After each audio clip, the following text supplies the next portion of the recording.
Pandian store சீரியலில் today எபிசோடில் நம்ம ராஜி இருந்துட்டு கதிர்கிட்ட சொல்லி ப்ரெக்னன்சி டெஸ்ட்டை வாங்கிட்டு வர சொல்கிறாங்க.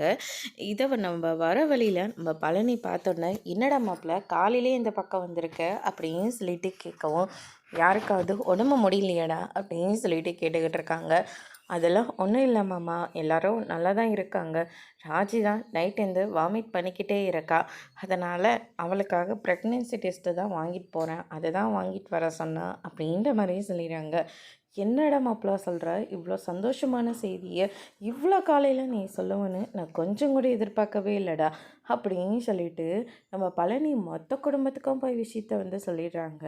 அதுக்கடுத்து தான் பார்த்திங்கன்னா ஒவ்வொருத்தராக ராஜிக்கு ஸ்வீட்டெல்லாம் வேறு ஊட்டி விடுறாங்க. ராஜியை நாங்கள் எங்கள் வீட்டுக்கு கூட்டிகிட்டு போயிட்டு பார்த்துக்கணும் ரொம்ப ஆசையாக இருக்குது அப்படின்ற மாதிரி சொல்லிக்கிட்டு இருக்காங்க. முறைப்படி சீமந்தெல்லாம் முடிச்சுட்டு அதுக்கப்புறம் நீங்கள் கூட்டிகிட்டு போய் பார்த்துக்கோங்க அப்படின்னு சொல்லிட்டு நம்ம பாண்டியனர் சொல்லிடுறாரு. என்ன சீமந்தமா அப்படின்னு சொல்லிட்டு நம்ம ராஜி முதல் கொண்டு எல்லாருமே ஷாக் ஆகுறாங்க. அதுக்கடுத்து தான் பார்த்திங்கன்னா நம்ம கோமதி இருந்துட்டு கதிர் அந்த ஏதோ கிட்டோ அதில் தானே டெஸ்ட் பண்ணேன், அதனால் நம்ம அதெல்லாம் வேண்டாம். ஏற்கனவே மயிலோட வாழ்க்கையில் நடந்த எல்லா விஷயமும் போதும். மறுபடியும் அந்த மாதிரி ஒரு சம்பவம் இந்த வீட்டில் நடக்கவே கூடாது.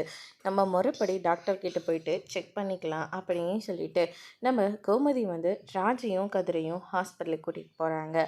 அங்கே டாக்டர் நம்ம ராஜியை செக் பண்ணிகிட்ருக்காங்க. அதோடு இன்றைக்கான ப்ரமோ முடிச்சிருக்காங்க.